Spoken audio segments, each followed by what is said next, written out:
நம்ம இறங்கி வேலை செஞ்சாதான் நம்ம தொழில். நான் ஓனராக மட்டும் இருப்பேன்னா நீ இறங்கி வேலை செஞ்சுதானே இந்த இடத்துல உட்காந்துருக்க. அப்போ புதுசாக வர்றவனுக்கு அதை சொல்லி கொடுக்கலன்னா அவன் எப்படி உட்காருவான்? கடைசி வரைக்கும் நீயே இங்கே உட்காந்துருப்ப. எல்லாரும் மண்டையை கழுவிட்டு அதுக்கெல்லாம் அப்புறம் உனக்கு வேலைக்கு ஆளவே தான் இருக்கும். அப்புறம் உள்ளே வந்து நெகட்டிவாக பேசுனா நீ வேலையை விட்டு தாட்டுவேன். அப்போ நான் வேலைக்கு போனாதே நான் நினச்ச நேரம் எவன் வேணா என்னை வேலையை விட்டு துரத்த முடியும்.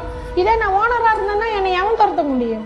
நான் ஓனர் தான், நான் தான் வேலை செய்வேன், நான் தான் ஓனர். இருக்கிற வரைக்கும் வேலை செய்கிறேன். எல்லாரும் ஒரு நாள் சாவத்தான் போகிறோம். எல்லாருக்கும் ஏதோ ஒரு உடம்புக்கு வரதான் செய்யும். ஒன்றுமே செய்யாமல் இருந்து போகிறதுக்கு நான் எதையும் பண்ணி முயற்சி பண்ணி போயிட்டு போகிறேன் இல்லையா? இங்கே நானே வேலை செய்யணும்னு சொல்லலை, எல்லாரும் செய்யுங்க. உன்னை விட ஓனர் நான் அதிகமாக செய்வேன். ஓனருங்கிறதுக்கு அதுதான் அர்த்தம். லாபம் அதிகமாக சம்பாதிக்கிறவன் ஓனர் இல்லை, வேலை அதிகமாக செய்கிறவன் தான் ஓனர். அந்த ஓனர் தான் ஜெயிப்பான் நாளைக்கு. அந்த ஓனர் தான் மேலே வருவான்.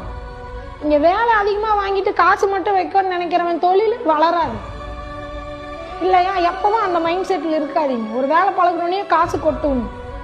அதில் நம்ம இறங்கி வேலை செய்யணும். நம்ம இறங்கி வேலை செய்கிற தொழில் தான் வளரும்.